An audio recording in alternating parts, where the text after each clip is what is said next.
And welcome back to another episode of the Wrasslin Wroundtable podcast. Thank you for tagging in with us. I'm Ryan Hall, Dominique LaRue joining us as always. And my brother, we've got a couple of interesting shows coming up here in the next couple of weeks. And one of them, other than the big four of WWE pay-per-views, is definitely one of my favorites. Because as we record this, Money in the Bank is coming up in, I think, 3 weeks from now. Yes, they brought back the old school Saturday night main event, and what we've had two so far, or one, I think it's two, I think this will be the third. third, yeah, Yeah, I think this will be the third in the latest incarnation of it. yeah, I think. But yeah, no, the show is actually they've gotten a lot of grief, I think, for being a quote glorified house show. But this next episode looks really good. I mean, you've got Jey Uso going up against our dear friend Logan Paul. Um, you've got um, you've got John Cena going up against R-Truth. our truth, Well, I've got some thoughts about that match, by the way. But being the baby face. no, Yeah. it's looking like a really good. Is it WrestleMania level? Absolutely not. But it looks like a good time on a Saturday night. I mean, we got a cage match too. Yes, we That's do. crazy. Yes, we do. Yes, Damien Priest. Damien Priest and Drew McIntyre. That's gonna be fun. That is. I mean, the storyline behind them two has picked up, and I thought that the street fight was going to be the end of it, but I guess if we following any storylines back in the day of attitude era stuff, to end all rivalries, you always got to throw in that big stipulation of a hell in a cell or just a cell in general. Hmm. So, Yeah, and yeah, no, what really fits that match? Because I feel like either one of those guys could go over. Um, both of those guys are like you've got to book this right because both of those guys could be right back in could be right back in the main event picture, number one. But number two, you got to bring this feud to a close sometime. It's been a great program, don't get me wrong, but you got to bring this to a close sometime. and I've been thinking like with the few, obviously both sides have to have some type of win on them, and I really don't have any notes on what we stand as far as like who has more wins on each other. But I know Damien pretty much has the biggest wins on Drew because he literally stole the title from him at WrestleMania, Hmm. and recently Drew has got the upper hand on Damien. So with Drew winning at WrestleMania, it's like, is it right for Damien to get the win at this PLE, or will the heel win again? And it kind of like stunts Damien's growth a little bit. I feel like because Yeah, you're already on that trajectory of like Drew, you can insert Drew in anything and he's going to cook. While Damien is like he got to get more notches under his belt to kind of be put in that main event spot necessarily. I think he kind of like in that same atmosphere or aura where Drew was when he was trying to find himself before he left WWE and then come back and he's the Scottish psychopath or whatever, and a certified like bona fide star in a sense. yeah, I can definitely see that because the way you've got to book this match on point. Yeah. Absolutely got to book this match on point because both of these guys can be right back in the main event picture, but neither one of them can take to can neither one. I mean, there's got to be a winner and a loser. I Yeah. mean, it's a cage match, is it's got to happen. However, you've got to you've got to keep either one of these guys from losing too much heat. And Yeah. that is something that kind of worries me kind of moving forward on this, because again, like Drew McIntyre, you can plug him in anywhere. Damian Priest kind of seems like a little lost right now. Yeah. Like last year, he had so much heat going on with the, with the Judgment Day. briefcase. Yeah. Yeah. Um, but with the briefcase, and also will he or won't he break off from Judgment Day? But he kind of seems a little lost right now. And I don't really know, like, if Drew wins convincingly, Damien's gonna have to come way back. Yeah. I, I feel like in that match it's probably gonna go, both are gonna look strong in the match at some point. And then, because some matches you can have both superstars look strong in it. And then even if one wins versus the other, they both come out looking great. So I mean, it's just like, which, by the way, Drew's been the MVP past 2 years. I mean, he's been on the feud with CM Punk and doing street fights and cage matches and Hell in the Cells and this, that, and the third. So it's like, I don't, I think Drew could take the loss and not be hurt by it. But then also, like, I would rather Drew take the loss and it's a convincing fashion. Like he was beating the holy crap out of Damien, and Damien made a comeback, and kind of it's kind of that stalemate, like, oh, who's gonna pull out the win, and then Damien pulls it out, but it don't hurt Drew a little bit. Yeah, no, I definitely see that, and I definitely see that, like, I definitely see a way that you can put this match together, because I think it needs to be an absolute war. I mean, I know it's network TV, but a little blood couldn't hurt here. Just a little bit, Yeah, not nothing over the top, but I just like mean, a slight little nick. yeah, exactly. I mean, you can't. I mean, obviously, you can't go crazy with it. I Right. mean, if Tony Khan was booking it, they'd both be. Oh my god. Yeah, I don't even want to start about that. But I can't imagine. yeah, let's not go down that rabbit hole. But I think if you're able to just really sell it to be the war that I think it can be, I think this match steals the show, honestly. Hey, what's crazy about that? The war. I think him and Drew and Damon had more of a war for the four-way title match for the US title than they did the street fight at WrestleMania. Like, I felt like what they was doing in that match went far beyond what they did in the WrestleMania match. I mean, Yeah, the man literally got choke slammed off, 15 feet and hit his head on concrete. yeah, just got choke slammed from, yeah, exactly. I mean, I the WrestleMania match was a disappointment, honestly. Yeah. That It was, WrestleMania I match mean, was a big time disappointment. they brought the props and stuff out, and kudos to them. Obviously, that's what a street fight is. But it was like, Drew's like, "Oh, I'm bored at work. Let me take a picture." It's like, okay.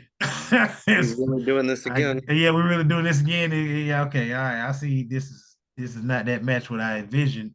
But then you fast forward, and it's four-way match, and yeah, Damien did it, but at the same time, we still had two other competitors in the match, and it was very violent. It was very like aggressive. What we wanted in the street fight, Yeah. like some haymakers were being thrown. Yeah, no, totally. No, that there were definitely some big old Irish russet potatoes being thrown in that match. Yeah, yeah. Yeah. Um,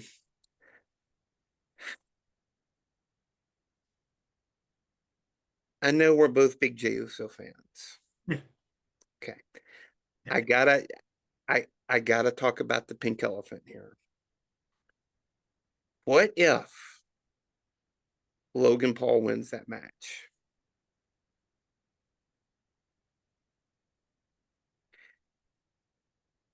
Now they'd be crazy to book a clean win if there's the first match in the show.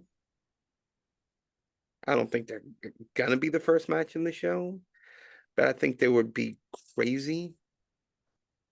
But at the same time, what do you do with Logan Paul as a champion? Now, initially, the shock factor would definitely boost. In my eyes, I think it'll boost the rating for main event more because now it's way unpredictable. Like you don't know what'll happen on any of these Saturday night main events. But as a business standpoint, obviously Logan Paul don't need the title because his name alone is going to bring revenue, Yeah, and it hurts. It's really gonna hurt Jey Uso big momentum time. Big as time. champion. Yeah. Like because the man waited 15 years to even get in a match like that to finally beat Gunther. Only it to beat him in his at his own game, put him in a chokehold. I mean, the man literally went through weeks on out, like in hell, going through with what Gunther was doing. He was choking him out. He was beating him. He was insulting him. He was calling him a clown, and he's a one trick pony, and he's just basically there to sell merchandise. And he literally beats his brothers to a bloody pulp right in front of him for Hmm. him to snap. Like obviously it didn't go the way we thought, like leading up to WrestleMania. But it was interesting to hear that promo he gave, and it was like, oh, he's serious. Like he did do one thing that you and I talked about was like I didn't want him to come out and be like yee yee yee. He came out dark shades, dark clothes, like he was rattled. His mind was rattled, and then to do what he did at WrestleMania and turn around and like he's still in that same mindset. Like he's still yeeting, but at the same time, it's like I meant what I said. Like I'm a different superstar now, even now with the title. And like this is like let's face it, this is supposed to be a squash match. This is supposed to be that one match that gets him looking good for the next person he fights. Initially, which I think is going to be a Money in the Bank, and then also with Money in the Bank, is it too far fetched to say that he won't get cashed in LA that night? You know, depending on if they kick it off with the men's Money in the Bank, or they could kick it off with men. They could kick it off with the men a Like, little bit yeah, late. yeah, kind of like they did with Liv Morgan a few years ago. Yeah, exactly. Yeah, So it's like I don't necessarily think Logan wins. I don't. In my heart, I feel like he's not. But with how WWE is nowadays, is it really wrong to even sit here and be like, is he got a chance to win? It sickens me. It sickens me deeply. yeah, We've had numerous conversations, even outside of the pod, where it's like I I get it, but I don't understand it. Like you can say he's not a celebrity, you can say he's a superstar, blah blah blah, Triple H. I hear you, whatever. But at the end of the day, he's still an outsider to us because he didn't come up in the ranks. He didn't come from different promotion. He didn't, grow up to be a like superstar. Like he grew up being a YouTuber. Like people yeah. see He him like literally grow up. exactly. He didn't bust his ass in the independent scene, making $50 a show in front of in front of 20 people Right. like everybody else did. Right. Got it because he was a celebrity. He got it because he was he was a YouTube celebrity. Despite how he got there, he got it because he was a YouTube celebrity. Period. Yeah, and at the end of the day, everybody's promo is going to be you are a YouTuber. Like no matter what you do in this ring, you is forever known as the YouTuber. anybody else, like came from AEW or came from whatever, they Right. get brought up.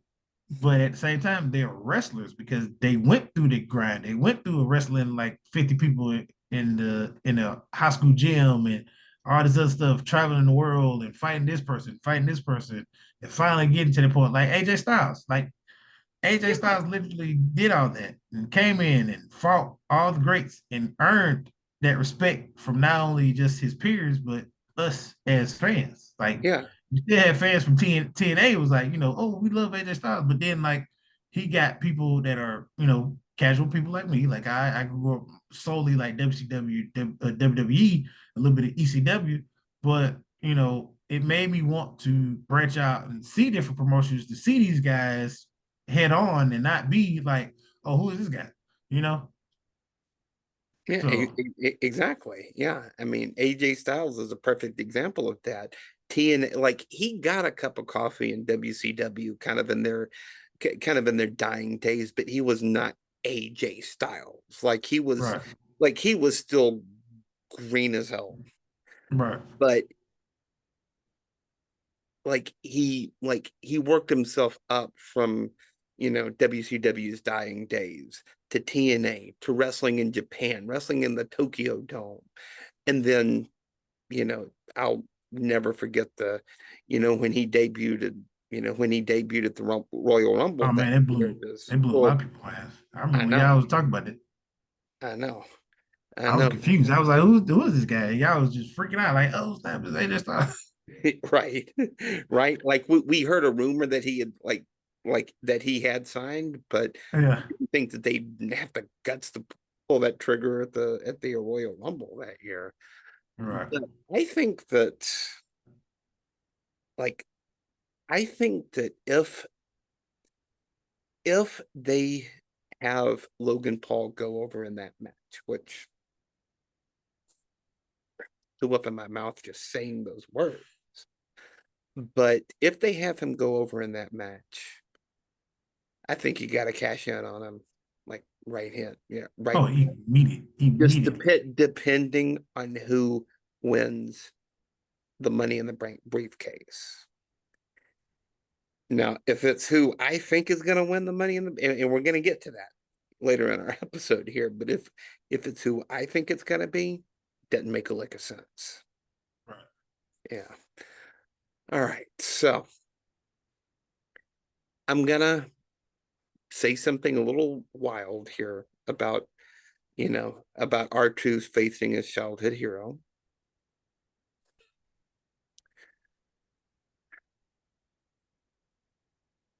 I think there's a world where R-Truth can go over in this match, and I'll tell you why.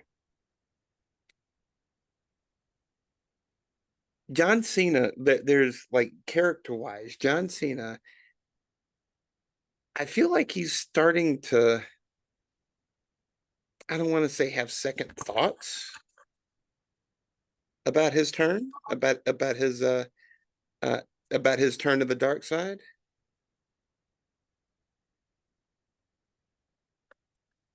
But I don't think it's like totally out of the question. Like I think it's some kind of like slow burn kind of stuff. Number one. But number two is I know he doesn't look it, but that man is 54 years old. R-Truth could become the oldest WWE champion of all time. I mean, Vince McMahon holds the record right now. I know. I know he would take over, get him out of the picture, but Yeah. um I don't think it happens. I definitely don't think it happens, but at the same time, it's not out of the question. What do you Now, now with that same theory, now when the match was made, hell, when R-Truth got slammed through the table, and we talked about it. We talked about it a little bit on last week's pod, but mostly in the group. Um, you know, we all truly believe that it's probably not. going to happen. But I'm with you on anything is possible. It's a possibility. Would it be far-fetched and people hate the idea? No. I mean, because we all love our truth. And like you know, granted, this is uh quote unquote fake wrestling, but and it's more about storyline wise. Uh it's so much that can be branched off from our truth winning that belt. Obviously, he breaks the oldest heavyweight champion and get he who will not be named out of there as far as that. But also think about it. He wins the belt. Do he has a lengthy reign? No, absolutely not. I mean, No, Money in the Bank is yeah, next month. Like yeah. maybe 4 weeks, not even 4 weeks, maybe 3 weeks, Two, two or three two, weeks. yeah. Yeah. Oh, yeah. I Thank you. mean, it's like 3 weeks from this past Saturday. Exactly. Yeah. So obviously we know he's gonna get cashed in on. That's a gimme if he wins.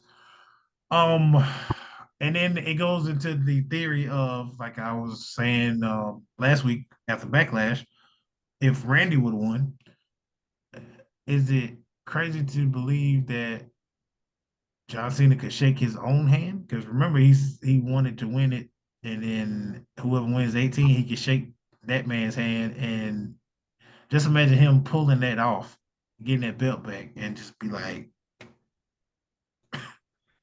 Or yeah, or try to pull off the like the Mega Powers handshake with himself. "Oh yeah, Yeah. yeah," with the whole yeah like that, yeah. And but I do believe the fact of like what you're saying with the dark side aspect of it. He's having second thoughts about turning. Most people that turn, they really into it. They're being healed. They're like riding that momentum of like I told you, I didn't need y'all, this, that, and the third.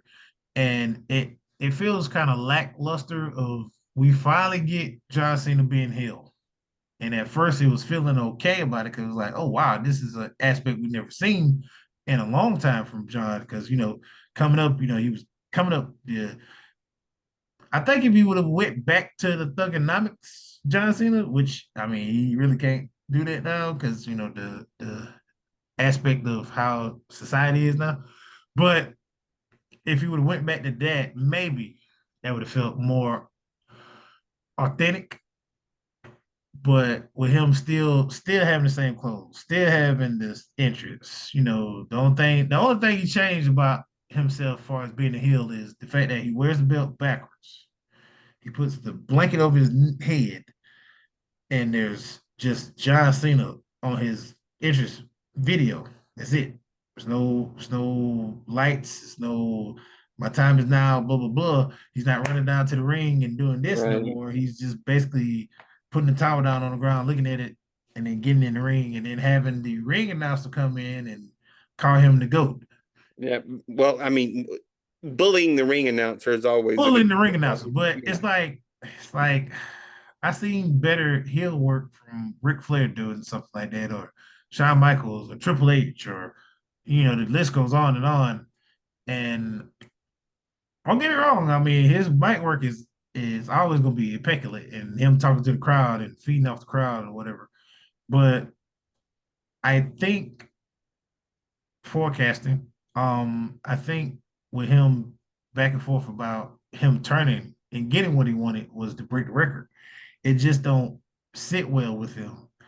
And like R-Truth said in the interview, he said, even if I don't win, I at least want to knock some sense back into John.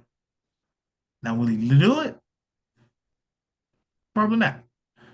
But there would be a wrinkle in the like psyche of John to where like, this guy is like, even though he's delusional, he's literally like saying, calling himself your childhood, like his fan. He's your biggest fan. You're his childhood hero, and like he wants that old John Cena back.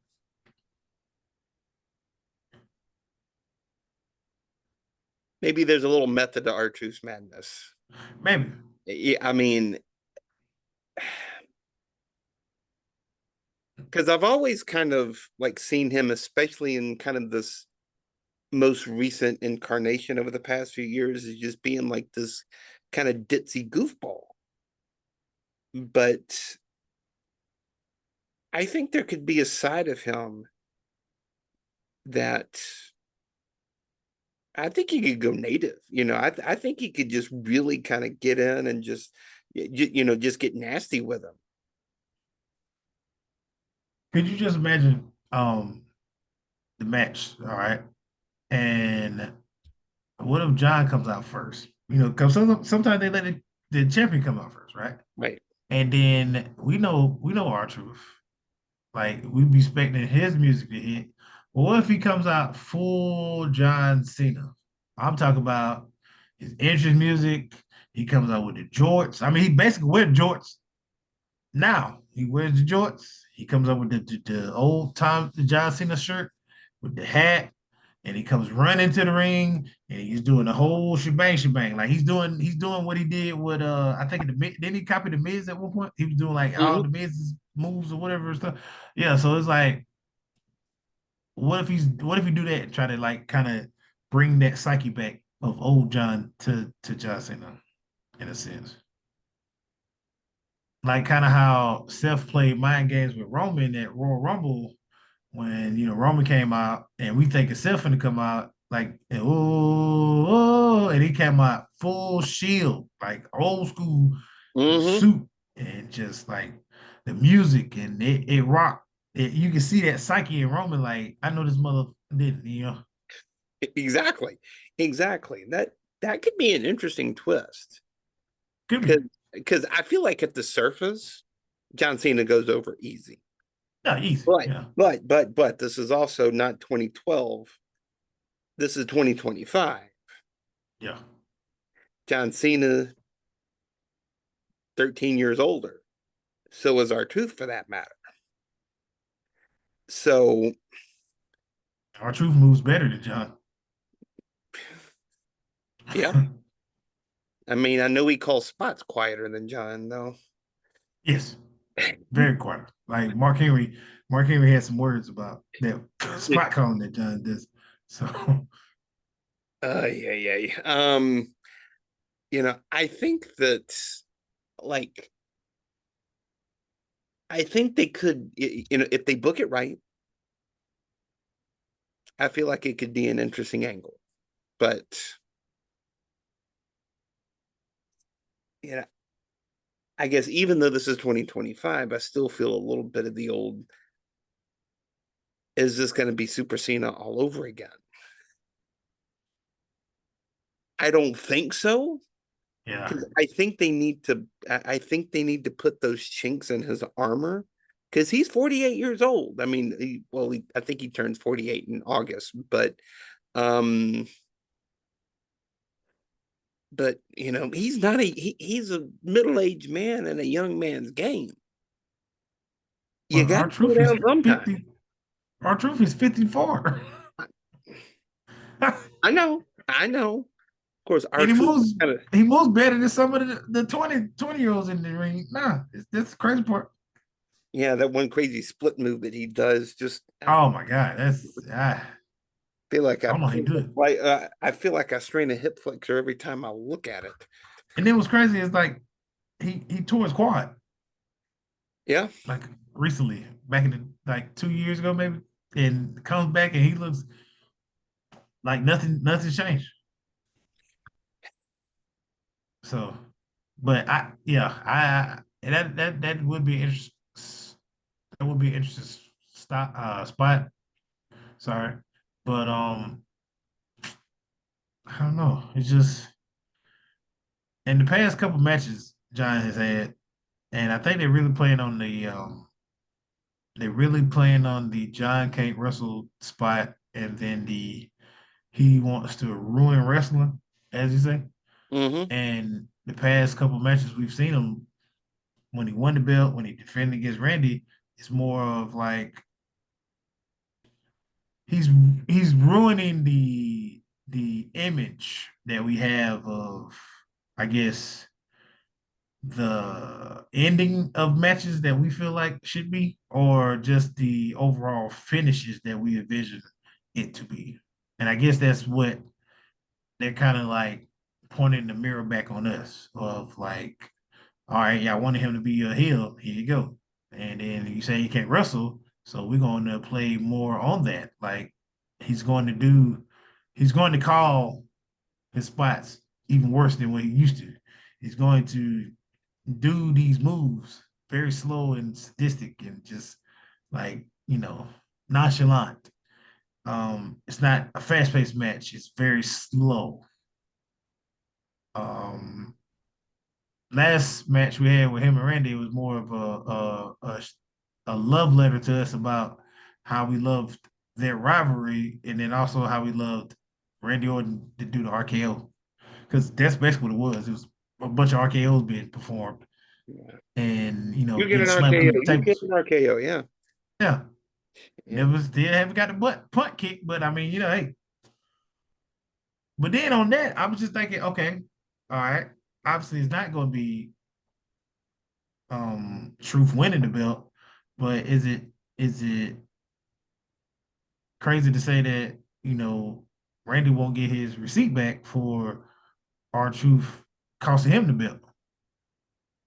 You cost me the belt, now you turn around and get the belt because you just got slammed through a table. That's crazy.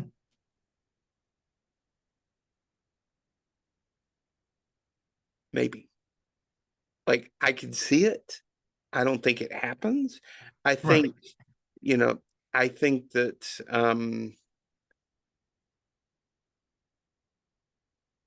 they play R-Truth as just being too stupid to really realize that he did what he did. But it's not out of the question. It's not out of the question. It's Um, not out of the question. yeah. Yeah. Quick note on the tag team match. Do you think there's any chance that we get a third member on the whole Seth Rollins Braun Breaker thing? And I'm gonna ask you that. do you think that third member could be Sami Zayn? As much as I don't want it to be, because I feel like Sammy could have, he just he's already been in the faction, like one of the greatest factions of all time, Bloodline. Mhm. And then he comes out and he's doing the single thing and wins the Intercontinental title. And then he has a great rivalry with KO, to turn around and join another faction after you've been doing pretty solid by yourself. And then it adds more fuel if you just be a heel by yourself and you go after Jay rather than you got talked into being a heel. Because like, okay, Karrion Kross, right? We go back to Yeah. Karrion Kross. Everybody he's talked to has really kind of like fight going to the dark side of, or eventually went into the dark side. So give my man some love and let's keep that going as far as like Karrion Kross. Don't turn around and he goes to Bloodline, then goes to another like Bloodline 2.0 or Bloodline the Timu Bloodline. You know what I mean? Like, Yeah. because I mean, got Self and Braun coming out and they look like the Caucasian version of Rush Hour. I mean, like he looks like Seth Rollins looked like just Chris Tucker, and Braun looks like angry uh Jackie Chan. So it's like, um, I just can't. I don't for Sammy. I don't want that because I rather Sammy turn heel because he has so much more meat on the bone, as far as like being a heel. Like that celebration where Jay was celebrating with the title and he was just standing there looking at him like that, and I was like, ooh, that don't, that's kind of eerie. I don't like how you looking at Jay right now. Like it's kind of like Kevin Owens is. Excuse me. Like how Kevin will play into your feelings, like, hey, hey, like he did New Day, like he was like, hey, yeah, New Day, I'm part of New Day, and then he just turned like that. Yeah. So, and I feel like if you're going to call yourself the future of WWE, right? You have a legit superstar in Braun, right? He's young. He's, the future, right? I mean, you're basically the present going into the end of your career. Why not bring another star, potential star, a younger star into your fold rather than going to get Sammy? Sammy's already a vet. He's seasoned. Everybody, like it just don't make sense for Sammy to join that faction. No, it doesn't. It doesn't, because you would have Sammy and Seth competing for the, Number one competing title. for the like competing for the veteran and the faction. Well, You yeah, the kind of veteran thing. of the Yeah, faction, yeah, correct. And right. it just, I think, okay. And then, obviously we dropped the name bomb as far as like Austin Theory. And then I'm thinking about it. I'm like, I don't think Austin Theory is gonna be he's already played that heel role. I think it's time for him to kind of dib a dab in the babyface era now. Now, would it be welcome? I don't know, but at the same time, No, it's like I mean, turning on Grayson Waller is a good step. I mean, because nobody likes Waller at all. Like I don't right. like Waller. He kind of reminds he. You know what?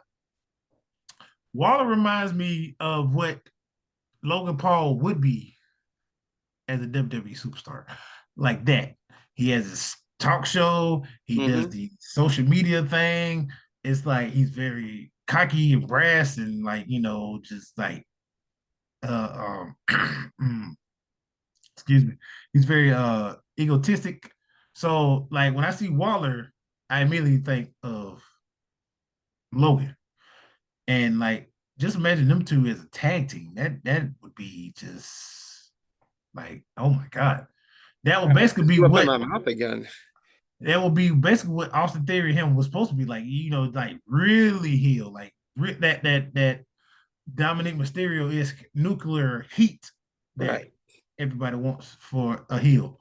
So I don't think it's Austin either. I think it's somebody. It has to be somebody from NXT that's a star and it's kind of been floating a little bit, or it's got to be a Raw superstar that we haven't necessarily, I guess, seen in a while. Yeah. And obviously, I've been throwing out like your boy with torn ACL, Dragunov, Yeah, right? yeah, Ilya He was Dragunov. like Yeah, he was like the timeline is kind of off, so I don't think he's gonna come back. And I was like, that right. sucks because obviously him and Braun have a little beef back in the day when they fought over the title, and Yeah. but it makes sense because he's a young up and coming star, and then like him and Jay had some interaction. They was cool, but when it comes to that title, I mean, it's no friends. All Everybody bets wants a are off. piece. Yeah. Yeah, all bets are off. So it's like it just makes more sense with him. But now it's like I mean, I guess we have to settle for Sammy, but it just don't make sense for Sammy to join that faction. Yeah. And to be clear, I don't think it will be Sammy. I think that if they turn Sammy, it needs to be against Jey Uso, because Yes, that would, that's going to be the emotional beat right there. That's going to be that's going to be just the nuclear heat of it all that's right going to be the there. one that really helps Jay's title run even more because now you're facing an emotional opponent versus just a random person. Like, can you put your emotions aside to defend what you've fought so hard to get? I mean, they had their little, their little handshake thing going on. I mean, Exactly. That's yeah. the thing. Like, okay, it's the same. It's the same thing with like, all right, with Cody and Kevin, right? Uh-huh. But I mean, like, yeah, y'all cool, but I just didn't get. Me personally, I didn't get that feeling of y'all that cool versus like what I get from Sammy and Jay because I mean, Jay literally helps. I mean, not Jay. Sammy helped Jay get out of the bloodline. Like, hey, look what your Yeah. cousin is doing to you. Like, look at what he's doing. He basically he basically got Jay out of the bloodline. Jay got out and became a star, and now he's like one of the biggest stars of all time now. And it's so much storyline you can do with it. there really is. Because there's not a lot, I think, of like professional wrestling can be an emotional kind of story, you Roller know? coaster, yeah. Yeah, it can be like an emotional kind of roller coaster. I mean, who didn't have tears in their eyes when Cody pinned Roman Reigns at WrestleMania last year? I mean, you know, and also who didn't have tears in their eyes for another reason when Shawn Michaels said, "I'm sorry, I love you," and then kicked Ric Flair in the head. Oh man, that was a good ritual. Yeah, I was like, why you do that to him? but if they turn Sami Zayn, and he makes such a good baby face, I think it could be really intriguing to see him as a heel. And you know what's I crazy don't is think I don't think they bring him into that faction. right. It's like and then like they played babyface so good that we forget that they was heels too. Because I mean, Sammy was a Oh, heel before he even joined Bloodline, and then he was technically still a heel with Bloodline. It's just the fact that like he was the outsider coming into Bloodline, but he so it was was so like lovable. he was so lovable. Yes, so it was like we kind of, I mean, we basically couldn't hate him. We couldn't hate him, but we hate Roman because we know that he's going to use Sammy just for his own personal gain. Yeah. While Sammy was just trying to be part of a faction with his boys, you know, being Usi. So Mm-hmm. Uzi, God, that was one of the best segments in that was just them years. five Yeah, years was just like it was like yeah, it was money. It was money. Everything they did was just money. absolutely, absolutely. Well, Saturday night's main event, I think, should be a really good show. But the show that I'm really looking forward to is Money in the Bank. Yes. Now, Money in the Bank, I think, can really either go one of two ways, at least historically.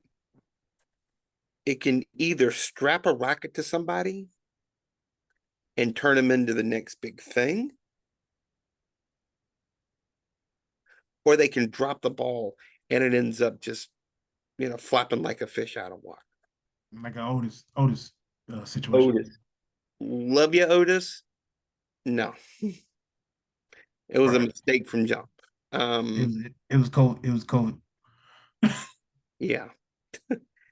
All right. So I think here's how I want to wrap this up. I'd love to get a prediction on who wins both the men's and women's Money in the Bank, and who could benefit the most from winning the Money in the Bank. Yeah. While you think, I'll share mine. All right. For the men's, I feel like Braun Breaker makes too much sense. He's already been in the world heavyweight championship picture. He's already a former intercontinental champion. I feel like he makes too much sense. But he's also got a lot of heat going on with this, with the Seth Rollins and Paul Heyman, you know, Evolution 2.0 thing that they've got going on. If they put that Money in the Bank briefcase in Karrion Kross's hands, I mean, Karrion Kross is already popular as hell right now. You know how many T-shirts and hats and whatnot that man is selling. He's already incredibly popular right now. If they put that briefcase in that man's hands, I think that could, if they play it right, could launch him to the stratosphere. And bring his TikTok aura back. Because he could use that and be like, whoever has the title, whenever you see this what you call it, that he sits down, just know your time is running out.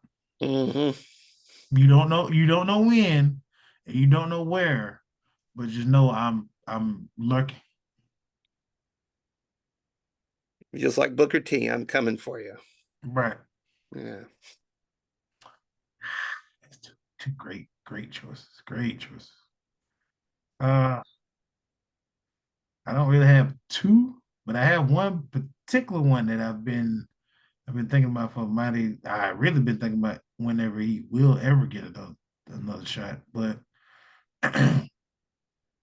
something he's telling me about Finn Balor winning the bank. Now, hear me out.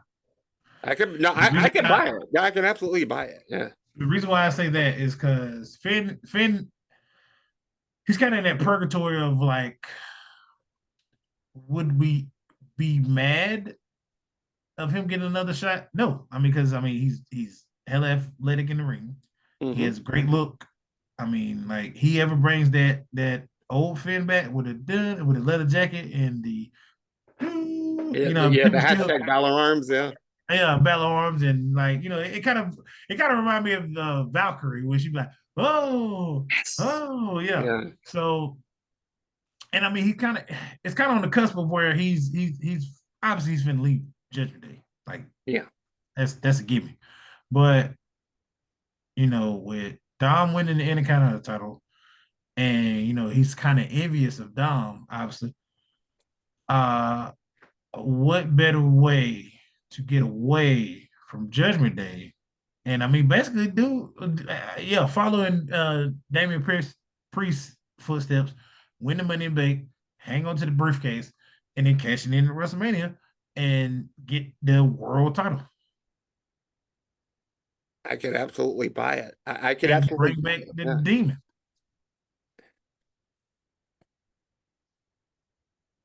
Yeah, the demon, that's a different kind of cat.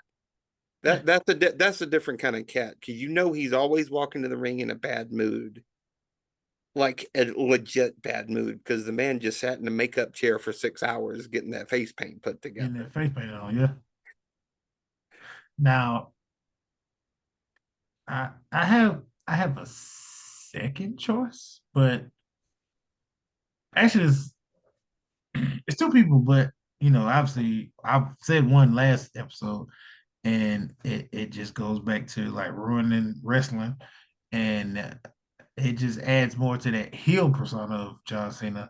If John Cena was to lose the belt and then get the Money in the Bank and cash in, because of the fact that we're on his retirement tour, and he's making all the stops. He's doing Hmm. all the love letters and all this other stuff. So like, why not be a two-time Money in the Bank winner and then kind of like solidify the full circle of cashing it in on somebody the way you got cashed in on. Yep. Yep. I So, like it. I like it. Just I think really kind of playing into the whole, just whole just arrogant heel thing that he's got going on right now. or just I think that would kind of be an inspired choice, honestly, just to kind of or just imagine like how crazy that'd be. You're the champion and you have the Money in the Bank briefcase. That's never been done. I don't think, to be honest. kind of defeats the purpose of the Money in the Bank briefcase. And then also it kind of defeats the purpose. But it's like, even if you beat me, I can cash in on you and get my belt back in a Right. sense. Or if I feel like it, I can just cash in on the undisputed title and get that too, and I have both belts and pull another Roman. But and then my third choice obviously is Cody. I mean, we haven't seen Cody since WrestleMania, Right. so for him to come back and get the Money in the Bank and just have it, and then that also like kind of turns the wheel of Cody could slowly become a heel. Like he has the briefcase, and like people keep telling him, like, you don't know how much power you have in your hand right now. Like you could just cash it in right now if you wanted to. In the room and beat whoever you want down. Oh, you're like, oh, perfect. Jay, right? Uh-huh. Till we yeet again. Remember? Yep. That'd be the most ultimate turn. You turn on Jay and take the world title. Obviously Cody is the quarterback one, so it Right. wouldn't make sense to get the secondary title. You go for the undisputed title, but it just once again your favorite, your word layers is more layers to it. Yeah. Yeah. I could buy that. I could definitely buy that. I feel like ultimately, um, it's going to be Cody Rhodes taking the title off John Cena. Yeah. But that's a conversation for several months down the line, I believe. Yeah. Oh, and now that I think about it, when you said that, all right, what would be the best place to do it? Cody gets the Money in the Bank, right? John Cena's last match is going to be in Boston. Mm-hmm. What better place to end his career getting cashed in on at Boston, Massachusetts, in And the that, Attitude Era PLE? Ruthless Aggression, excuse me. ruthless aggression. Yeah. Yeah, Ruthless Aggression PLE. Yep. What makes you think, even if he holds that title all the way to Ruthless Aggression, he's sitting there doing a promo. I told y'all I was gonna ruin wrestling. I got the belt. I'm fit to officially retire as the last true champion. I am the one that started Ruthless Aggression. And then boom, lights go out. Wrestling has, more than one royal family. You think Cody's coming out, and then all of a sudden he comes in, pops Johnson in the back of his head, beats him down, cashes in, boom. That fairy tale story of John ending as the only true champion, it goes away. Michael Cole would have a heart attack if they did that. He Michael he he, Cole he will would yeet. scream his head right off his neck. He will yeet all over himself. Yes, he would. Yes, he would. Yes, he would. All right. What do you think about the women's Money in the Bank? Okay. Let's see.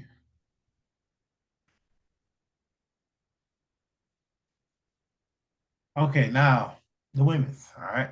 Last year we had Tiffany get it. She cashed in. That necessarily not turned the career around because people were behind Tiffany from the Yeah, jump, but it kind of like put that rocket on her, and now it's Tiffany time. It's Tiffany time. Whatever. right. So this year, obviously Rhea can get in any title match she wants. She's the mommy. Um, Bianca, she's out right now, but when she comes back, obviously she's still going to be kind of in that orbit of the title. Yeah. Like you can't really just take Bianca away from that title. She always going to be in it. I think they're going to play more into the heel aspect of her, maybe. I Maybe. don't Yeah. know. But as I go down the list in my head of the women that really I mean, kind of need, Kyrie Sane's eventually coming back. she's eventually coming back. Yes. Yeah. Is it possible that um Oscar comes back? Is it possible that we get Paige back? Is it like it's so many different people that could possibly come back, but I'm kind of thinking of like one woman in particular that not necessarily needs it, but I can see where they're going. And one particular woman, to me, if she is in the qualifying match, is Stephanie Stephanie Vaquer. Yeah. Valkyria. Yeah, Yeah. she's a candidate I can see possibly getting it because it's like, yeah, she's the NXT champion. Don't get me wrong, I get that. But she does have this popularity to her now. Like people out, yeah, the main event. I mean, main roster NXT. Obviously, Booker T loves her, Right. but I think she could probably get it. Or, I mean, our Valkyrie, she could probably get it. Ain't no telling her. It just don't need to be an old school, not necessarily old school, no disrespect to them, but basically a current superstar that already is established. It don't need to be Becky, it don't need to be Charlotte, it don't need to be Bailey, it don't need to be really Due respect, Rhea. Rhea, it don't need to Yeah. be Bianca, it don't need to be none of them. Rhea, EO, all those people. Io, Yeah. it don't need to be none of them. Yeah. Yes. Maxine Dupree? Would it be terrible for her? I mean, it would kind of be like the oldest aspect with Maybe, her, yeah. but it'd be a nice little story because, like, she got little talent in the ring. Like, I'm not disrespecting her at all when I say little. I just like, they don't use her as much in the ring as they should. But uh Stephanie's one, and I think for some odd reason, now that I sit here and talk about with Booker, Roxy is another person that I think could possibly get it. Roxanne Perez, yeah. Roxanne Perez, because she's already got that. She's the prodigy. I mean, she's the what, two-time, three-time NXT champion. She has a great look. She's very good in the ring. She's got that it factor about her. God, she's So charismatic as hell. Are you she kidding me? charismatic as hell, and she Yeah. just broke off with old girl. So now, like, they're both singles. I mean, they both are single competitors anyway, but now they really are singles competitors. They're not infatuated with each other for a tag team. Yeah, So I can see her. And I mean, she was in an elimination chamber she was, match yeah. for the damn number one contender spot. So it's like Mhm. they're slowly like putting her in matches like that and like kind of showing you like, hey, this is the future of women's wrestling. So we just letting you know, like, hey, it's gonna be another big star. And I mean, it literally came out of Michael Cole's mouth. Like, we're looking at two of the women that are gonna take over WWE for the next 20 years. I'm like, still kind of far-fetched, Michael. I mean, I get where you're going with Yeah. it, but Yep. Yep. No, I get it, but I don't understand it, like you said yeah, earlier. yeah. Well, Roxanne Perez is one of my choices. Like, I feel like that could be, that could really help her just really launch her to the stratosphere. Oh yeah. Um, I feel like Alexa Bliss is kind of a chalk answer. She's already in the match, obviously, but I feel like it's kind of a chalk answer. No disrespect to her, but I feel like she doesn't need it. Her star power is already big enough. Um, a wild card, Julia. They just brought her to the main roster. She was already a huge star in Japan. She's Correct. already had that just incredible program with Stephanie Vaquer in NXT. They're obviously about to push that woman to the stratosphere. Yeah. I feel like I would not be mad if she came down with that briefcase because it works so much better if the heel has that It briefcase. does. It Right. does. That's Uh, why, you know, that's why I feel like Stephanie Vaquer should go in, should be in that match. I don't think she should win it because she's such a great baby face right now. and I'm glad we have this prediction early before they even have the match set. So now obviously it makes us look better because now we're putting our predictions out early and like, oh, they've been, riding with this person, whatever. But now it gives me a aspect of where like when we do finally have the competitors in the match, it starts to put everything in perspective and like really make me really like solely, okay, this is the guy that's going to get it. Because that's basically how I was with Jay. I mean, like obviously I was rooting for Jay, and then like when the Royal Rumble came about, and I was naming, the ones I figured was going to win. Something just told me like, I feel like Jay's gonna win it. I feel like Jay is the dark horse to win it all because it's just like number one, why are you gonna call this man main event Jay if he's not winning the main events? And then two, it was like, we saw his trajectory all the way from Thunderdome. Like he was winning the Andre the Giant, and he was going against Roman twice and lost, but Mm-hmm. he lost on some bull crap. So it was like eventually he's going to get the big one. And then not only did he get the Royal Rumble, he got the big one at WrestleMania. So it's like I just need to see who's in it officially, and I probably have my soul number one. But it's crazy how like you said Alexa Bliss, and in my mind as I was saying Rexana, I was thinking Alexa too, because it was like the crowd is always gonna stay behind Alexa. Like we always going to love Oh, Alexa, but she don't need it because she's that established. Like she was right. 5 inch of fury, this, that, the third. She was a heel, now she's kind of babyface. Yeah, maybe 5 years ago, yes. 5 years ago, yes. But today, no, she No. doesn't. And then what's crazy as we talk about her and everything.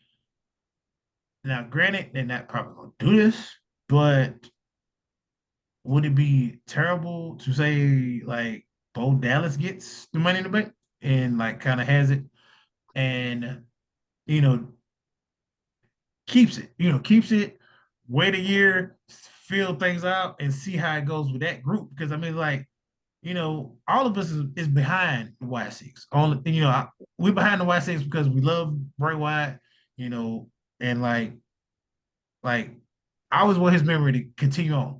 And that's one of the biggest things. Like when he won that title, everybody was behind Bray Wyatt and his faction and everything. So it's like we're going to be behind the Wyatt Six.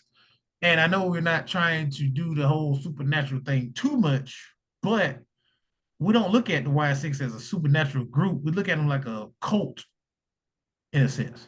Mm-hmm. So wouldn't that just help that group even more to have that Money in the Bank and know like when them lights go out, if you champion, you in trouble. Ooh, ooh. I You don't don't think know if we just coming to beat you I up don't or think they just go take there, your title. but I like it. Yeah. Yeah. They ain't talking about they don't think like we do, but No, no, of at the course. same time, it wouldn't be bad. Like I want that Money in the Bank to go to somebody that don't obviously you don't think they'll ever get it. Two, it makes more sense because now like that initial threat is there. Like he has the Money in the Bank. When the lights go out, it's like, oh, you know, I need to get out of here because he could be coming to cash in, or he could just probably be like, hey, I'm just putting you on notice. Like, you know, your end is coming. Like, so Karen Cross, Bo Dallas, two big picks.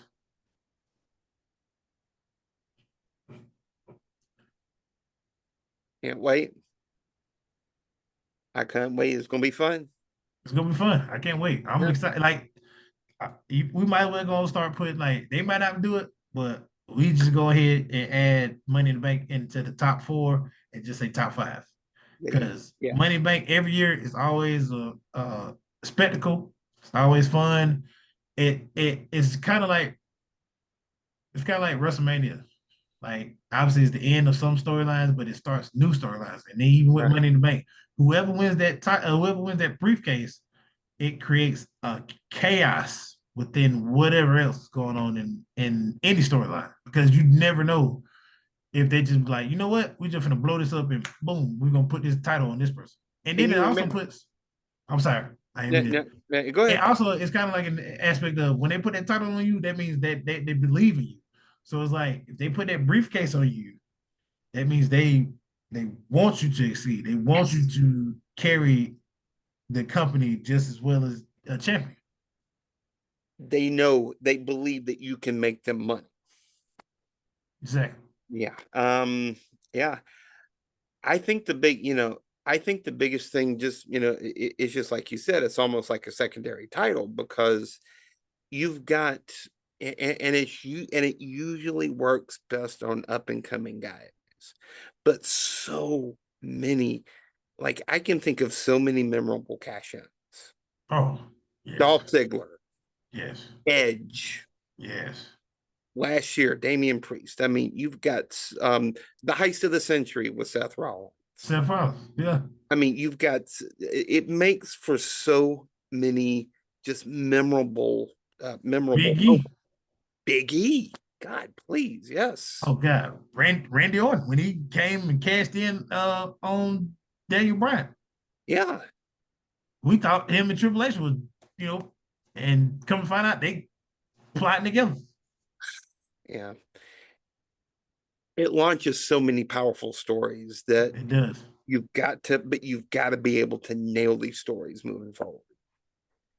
Yeah. Cause like I mean, even though Tiffany cashed in on Nia, it kind of like it helped Tiffany, but then it kind of tarnished Tiffany too because like you cashed in on Nia, but like after that, your title defenses wasn't really nothing until you fought Charlotte and beat her at WrestleMania. So now you are on the up and up, and like you are a city serious champion in a sense. But like, I mean, we got you in Naya again. Like, what? Why are we going backwards? We need to go forward. We need to have Jades. We need the Naomi's. We need the Becky's and all these other stuff. We need those names to come forth and fight Yeah. you now instead of Naya. Yeah. One more note. Speaking of Jade Cargill, I would not be mad if she won Money in the Bank either. That's a dark horse right there too. I wouldn't be mad, but then it's like this bad taste in your mouth. They still haven't got the whole Naomi thing situated between them. And it's like, are we going to continue on this the whole entire year? Are we finally going to get a female bloodline isk or what? Like, y'all got to figure this out because it's messy. It's too messy. Like I need this to be solidified to where we can move on. And okay, now Naomi has this beef with this person now, so they gonna be beefing, and Jay can finally move on and do stuff to help her career. Thank you. Wrap it up, put a ribbon on it. Yeah, wrap it up, put a ribbon, just throw it in the ocean. There you go. There you go. Speaking of putting a ribbon on it, I think that'll do it for this episode of the Wrasslin Roundtable podcast. Don't forget to follow us on all the platforms: YouTube, Spotify, Apple Podcast. Our new Facebook page is starting to get a little traction. And yeah, don't forget to like, comment, and subscribe on this video. Thank you all for your support. We love you all. All right. We love you all until we yeet again. Hey, whoa. This has been the Wrasslin Roundtable podcast, a presentation of Royal Hearts Media. Take care. Peace out.